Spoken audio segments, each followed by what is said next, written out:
Shalom, ladies and jellyfish. Yes, that's a meme now. Welcome back to A.S.K's videos. If this is your first time here, be sure to subscribe for more SpongeBob reviews and animation videos. Today is the long-awaited comparison between some of the most interesting movies to come out of one franchise, the SpongeBob Movie trilogy. From the first SpongeBob movie in 2004, Sponge Out of Water in 2015, and now the Fresh Out of the Water release, which is now available in most places internationally on Netflix, 2020 Sponge on the Run. To celebrate this new film's release, although if we're being honest, it's not really too celebrated of a film itself, I'll be comparing these movies in various categories and ranking them from worst to best. Feel free to also check out my other two videos, giving my detailed look on both Sponge on the Run and Sponge Out of Water, the links to which will be in the card above and the description below as always. And I feel like I have to mention, this is all my opinion. I don't care if you disagree with me. In fact, that's great. Be sure to tell me your thoughts in the comments below, but this is all just my opinion as a hardcore fan of this franchise. With all that out of the way, let's just get into it.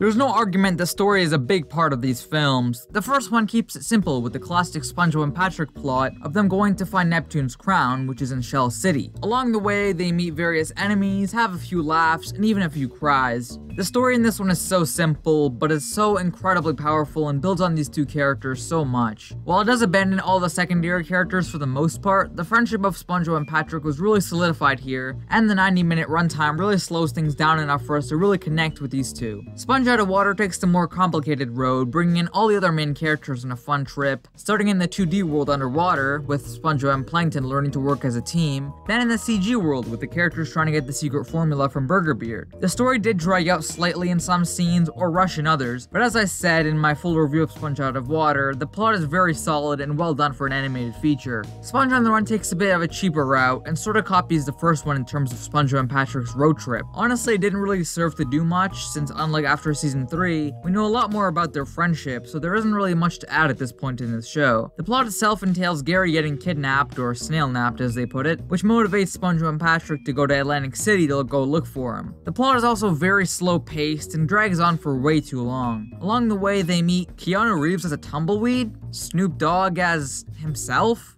Why? Overall, the plots of these three films are pretty interesting to compare, but honestly, after thinking it over, I think I'll have to give it to the first movie. While Sponge Out of Water balances a very complicated plot with amazing storytelling and pacing, the first movie is just so much more smooth and feels simpler to digest. It's not fast-paced because it doesn't need to be, and allows time for moments of comedy to shine through, moments of triumph and songs to be heard, and the saddest moments to be more meaningful. It's not the craziest plot with a million twists and turns, but when it needs to tell the story, it really tells the story. Point goes to the first movie.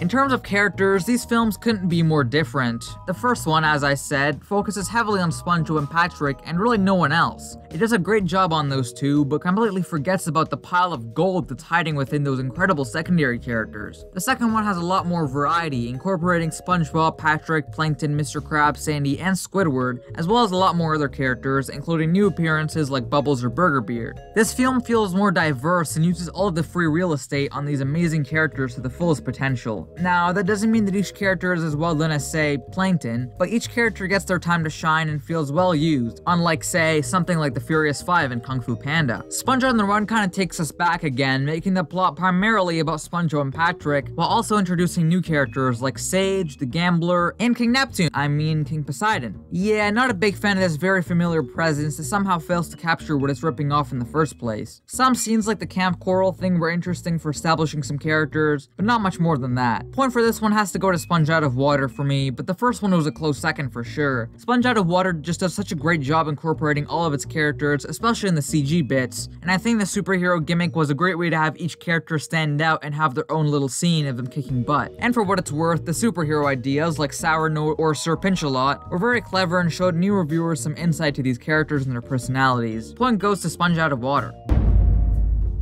Now, animation is very tough. All three of these films are revolutionary in their own rights, and it's not really fair for me to compare these since they all came out at different times, but they're still very different nonetheless. The first movie is all 2D, but with a very beautiful new art style that's much higher quality than the show and looks much nicer. You can tell it was very important for them to make this stand out, unlike something like Teen Titans Go to the Movies where it's the same art style as the show. On the other hand, Sponge Out of Water looks gorgeous, both in 2D, 3D, and live action. Visually, they captured everything to the T, CG, and scenes like SpongeBob's brain allow the animators to shine through and use 2D to tell their story better, or the CG scenes to prove Nickelodeon still has some chops when it comes to shooting live action. And things like pedaling that bike by itself must not have been easy to shoot. The CG characters also look incredible, both the superheroes and the original CG forms. Sponge on the Run is also gorgeous, very colorful, and this time fully CG. While I do have a personal love for 2D animation and want to see it make a comeback, I would be lying if I didn't say that this movie is absolute eye candy in some places. There were some animation errors, which I did also mention in my review of it, which isn't real acceptable for a $60 million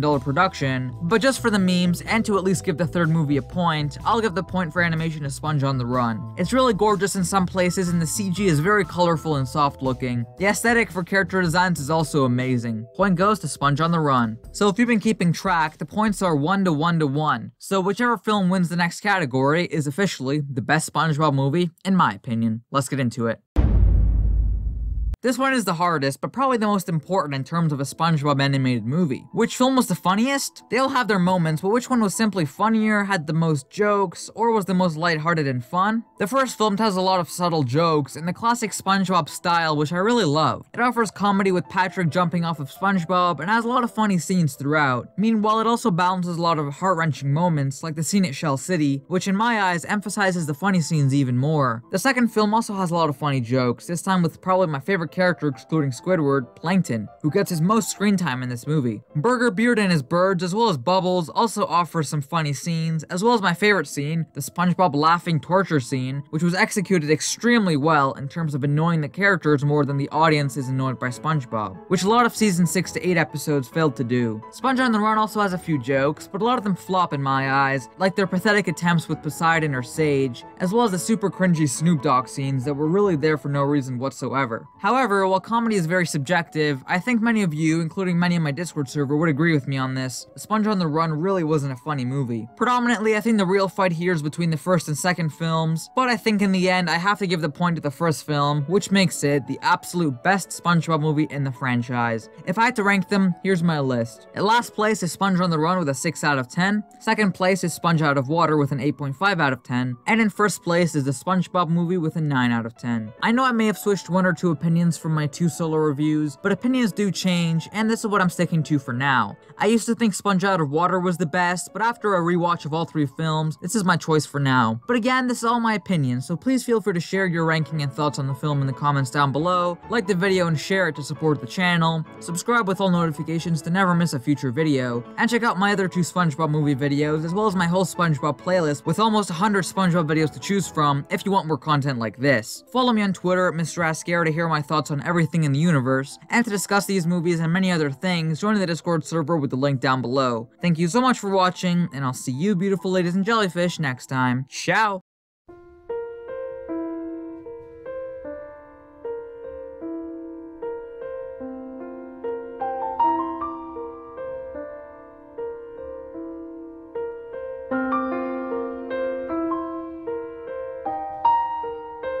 Thanks for watching. If you enjoyed, check out my Sponge Out of Water review by clicking on the left, or my Sponge on the Run by clicking on the right, and click in the middle to subscribe. Shalom!